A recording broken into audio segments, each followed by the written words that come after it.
সে আজ থেকে প্রায় ৩০০ বছর আগের কথা। তখন অবিভক্ত বাংলার মুড়াগাছার জমিদার ছিলেন বরদা প্রসাদ রায় চৌধুরী। তার জমিদারি প্রসারিত ছিল বাংলার বিভিন্ন জায়গায়। তিনি ছিলেন শিব ভক্ত এবং তিনি নানা জায়গায় নানা মন্দির স্থাপন করেছিলেন। তিনি একাধিক জায়গায় ভাগ চাষের মাধ্যমে জমিদারি বজায় রেখেছিলেন।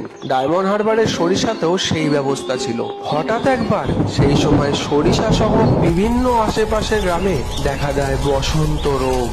লেগে যায় মহামারী, প্রচুর মানুষ মৃত্যুবরণ করে এই রোগে। তখন তিনি একদিন বাবা মহাদেবের সামনে প্রার্থনা করেন তিনি যেন গ্রামকে মহামারী থেকে উদ্ধার করেন, এবং সেই দিন রাত্রে তাকে স্বপ্ন দেন স্বয়ং মা কালী। তিনি বলেন মন্দিরের পাশেই রয়েছে সুবিশাল ঘোল পুকুর, সেই পুকুর থেকে উদ্ধার হবে কাঠ, সেই কাঠ দিয়েই তৈরি করতে হবে মায়ের মূর্তি, মাটি লাগালে চলবে না। মন্দির প্রতিষ্ঠা হলে বসন্ত রোগ থেকে মুক্তি পাবে সরিষা গ্রাম। মায়ের স্বপ্নাদেশ পেয়ে তিনি দৌড়ে ঘোল পুকুরের কাছে যান ও খুঁজে পান কাঠ, তৈরি হয় মূর্তি, প্রতিষ্ঠা হয় সরিষা কালী পুজো। সাথে সাথে বসন্ত মুক্ত হয় গ্রাম।